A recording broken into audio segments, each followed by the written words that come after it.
കുറച്ച് കഴിഞ്ഞിട്ടാണ് മനസ്സിലായത് അത് ധ്യാനത്തിനേക്കാൾ ഉപരി ഈ ശ്വാസത്തിലേക്ക് ശ്രദ്ധ കേന്ദ്രീകരിക്കണമെന്ന്. അതും ധ്യാനം തന്നെയാണ്.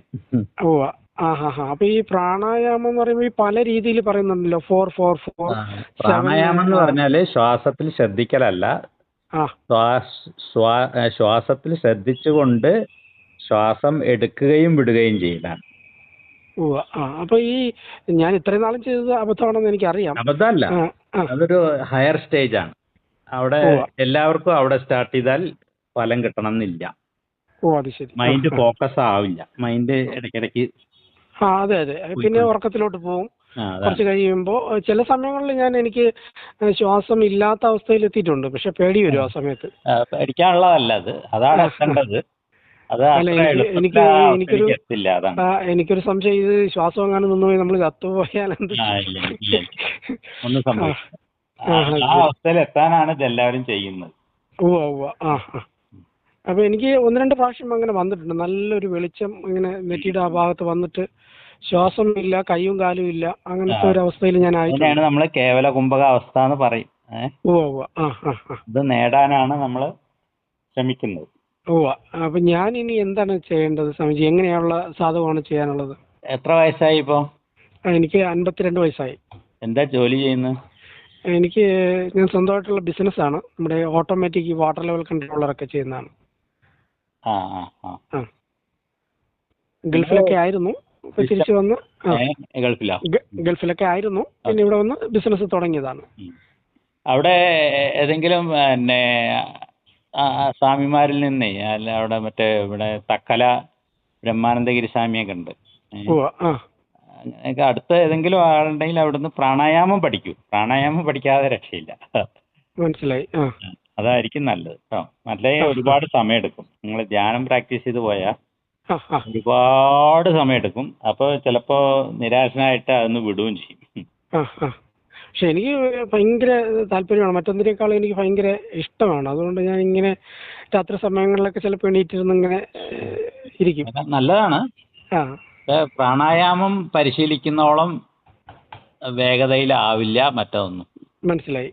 ഏറ്റവും എളുപ്പമുള്ള ക്രിയ അതാണ്, ഏറ്റവും പിന്നെ വേഗതയുള്ളത് കേട്ടോ. ഈ ക്രിയായോഗ എന്നൊക്കെ പറഞ്ഞാൽ അതിലോട്ടൊക്കെ ക്രിയായോഗ എന്ന് പറഞ്ഞിട്ടുണ്ടെങ്കിൽ അതാണ് ഈ പ്രാണായാമം ചെയ്യുന്നതിനെയാണ് ക്രിയായോഗ എന്ന് പറയുന്നത്. പിന്നെ ശരനൂലുണ്ട്, അതൊക്കെ ഒരുപാട് അതൊക്കെ ഒന്ന് തന്നെയാണ്. എല്ലാത്തിന്റെയും ബേസ് പ്രാണായാമമാണ്. ക്രിയയാണല്ലോ. മറ്റേ ധ്യാനം ഒരു ക്രിയയല്ല, അതൊരു അവസ്ഥയാണ്. അതെ അതെ, ആ വ്യത്യാസം മനസ്സിലാക്കിയാണ്. അപ്പോൾ അത് ബ്രഹ്മാനന്ദഗിരി സ്വാമിജി അവിടെ ക്രിയായോഗ തന്നെയാണ് പഠിപ്പിക്കുന്നത്. അപ്പോൾ ക്രിയായോഗ എന്ന് പറഞ്ഞാൽ ഇതാണെന്ന് മാത്രം മനസ്സിലാക്കിയാൽ മതി. പിന്നെ ഒരു അപ്പോൾ കുഴപ്പമില്ല. ഇതിനൊക്കെ ഒന്ന് അറിയാൻ വേണ്ടി ചോദിക്കുന്നതാണ് ഗുരുജി, ഇതിനൊക്കെ എന്തോ ഫീസ് വരും? അത് എന്തെങ്കിലും അതെനിക്ക് പറയാൻ വയ്യ. അത് അവിടെ ചെറിയ ഇതൊക്കെ വരുള്ളൂ. എന്തെങ്കിലും ഈ പ്രസ്ഥാനങ്ങളൊക്കെ നിലനിന്ന് പോകണല്ലോ, അപ്പോൾ കുഴപ്പമില്ല. ശരി ശരി. ഗുരുജിയുടെ ബുക്ക് എനിക്ക് വലിയ ഒരുപാട് കാര്യങ്ങൾ, അറിഞ്ഞുകൂടാത്ത കാര്യങ്ങളൊക്കെ മനസ്സിലാക്കാൻ പറ്റി. അതെ, ഇതാണ് അതിന്റെ ബേസ്. നമ്മൾ ആധ്യാത്മിക ശാസ്ത്രത്തിന്റെ അടിസ്ഥാനപരമായിട്ടുള്ള എല്ലാ അറിവും ആ പുസ്തകത്തിലുണ്ട്. ഈ പുസ്തകം കിട്ടിയിരുന്നെങ്കിൽ നിങ്ങൾക്ക് പെട്ടെന്ന് കുറച്ചും കൂടെ അഡ്വാൻസ് ചെയ്ത് മാറാമായിരുന്നു. ഇങ്ങനത്തെ ഇങ്ങനെ ബേസിക് ആയിട്ടുള്ള അറിവ് ഇത്രയും കൃത്യമായിട്ട് നൽകുന്ന ഒരു പുസ്തകം വേറെ ഇല്ല. അതെ അതെ അതെ. അത് നമ്മളിപ്പോ എത്ര തെരഞ്ഞാലും ഇങ്ങനെ നമ്മുടെ ഈ നെറ്റിലൊക്കെ കാണുന്ന ഒരു സാധാരണ ഒരു പ്രാണായാമം അത് മതിയാവോ? അതോ അത് ചെയ്തു നോക്കൂ. ഏതായാലും ചെയ്തു നോക്കുമ്പോ നിങ്ങൾക്ക് അങ്ങനെ ഒന്നുമില്ല. ഓരോ ആളുകളുടെ അവര് പറയുന്നത് നമ്മൾ ഒരു മൂക്ക് അടച്ചിട്ട് മറ്റേ മൂക്ക് തുറന്ന് അങ്ങനെയൊക്കെ ചെയ്യണ്ടേ? നാഡീശുദ്ധി. അല്ല, ഓരോ ആളുകളും നിൽക്കുന്ന അവസ്ഥ ഏതാന്നുള്ളത് ഒരു ക്രിയ ചെയ്ത് നോക്കിയാൽ അറിയും. ചിലർക്ക് അത് മതി, അത് മാത്രം മതി. ഓരോ ക്രിയയും ആ ക്രിയ കൊണ്ട് തന്നെ പൂർണ്ണത കിട്ടാൻ പാകത്തിലുള്ള ക്രിയകളാണ്. മനസ്സിലായില്ലേ? പിന്നെ എന്തിനാണ് ഒരുപാട് ക്രിയ പഠിക്കണമെന്ന് ചോദിച്ചാല് ഓരോ ആളുകൾക്കും അവരുടെ വ്യത്യസ്തം ഉണ്ടാവും. രണ്ടും കൊണ്ടാണ്. പിന്നെ നമുക്ക് തന്നെ ചിലപ്പോൾ ഒരു ക്രിയയിൽ കൂടുതൽ സമയം നിൽക്കുമ്പോൾ ബോറടിക്കും. അപ്പോൾ നമ്മൾ വേറൊരു ക്രിയ അങ്ങനെ ചെയ്യുമ്പോൾ കുറച്ചും കൂടി വേഗത്തിൽ അതൊക്കെ നമ്മൾക്ക് വേണ്ടി ആസൂത്രണം ചെയ്ത സംഭവങ്ങളാണെന്ന് മാത്രം. ശരി ശരി. അപ്പോൾ പഠിക്കൂ. പിന്നെ അതിലുണ്ട് എല്ലാ സക്സസ്സും അതിൽ കിട്ടും. പ്രാണായാമത്തിലൂടെ നിങ്ങൾക്ക് കിട്ടും. ശരി അത്രയും സമർപ്പണത്തോട് കൂടിയിട്ട് വിശ്വാസത്തോട് കൂടിയിട്ട് അത് ചെയ്താൽ മതി. ശരി സ്വാമിജി. ഈ നമുക്ക് ഈ ചമ്മറം പറഞ്ഞ് ഇരിക്കാനൊരു ബുദ്ധിമുട്ടുണ്ട്. നമ്മൾ കസേരയിലിരുന്നാണ് അല്ല അത് ചെയ്യുന്നത്. ഇരുന്ന് ശീലിച്ചാൽ ശരിയായി വരും. ഇരുന്ന് ശീലിക്കും. ആ ആ ആ ഏറ്റവും നല്ലതാണ്.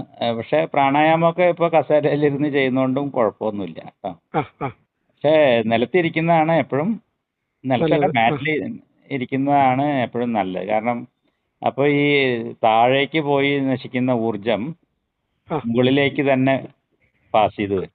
ഓ ശരി. ആ അപ്പോൾ നമ്മളുടെ പോസ്റ്ററും ഒക്കെ കറക്റ്റ് ആവും. പിന്നെ ഈ താഴേക്ക് പോകുന്ന ഊർജത്തെ ദിശ തിരിച്ച് മുകളിലേക്ക് വിടുക എന്നുള്ളതാണ് യോഗവിദ്യയുടെ അടിസ്ഥാന രഹസ്യം. മനസ്സിലായി. അപ്പോൾ അതിന് സപ്പോർട്ടായിട്ട് നമ്മളെ സദാസമയം നമ്മൾ ഇങ്ങനെ നിലത്തൊക്കെ ഇരുന്നാൽ ആ തറയിലിരുന്നാൽ ആ ആ നമുക്ക് ക്ഷീണമൊന്നും അധികം ഉണ്ടാവില്ല. വൈകുന്നേരം വരെ ഇരുന്നാൽ കസേരയിലൊക്കെ ഇരുന്നാൽ വൈകുന്നേരം ആകുമ്പോഴേക്കും നിങ്ങൾ ഭയങ്കരമായിട്ട് ക്ഷീണിക്കും. കാരണം അത് അതെ, അതെ. ഊർജ്ജ നഷ്ടം വരും. ആ ആ ആ എന്നിട്ട് തറയിലിരിക്കുമ്പോൾ ഊർജ്ജ നഷ്ടം കുറയും. കാരണം അത് തിരിച്ച് അവിടെ മുകളിലേക്ക് എനിക്ക് തന്നെ തോന്നുന്നു വിടുക. പിന്നെ റൂട്ട് ചക്രയിൽ അവിടെ ഒരു ഹാർഡ്നെസ് വരുമ്പോഴത്തേക്കും തിരിച്ച് റിവേഴ്സ് ആവും അല്ലേ?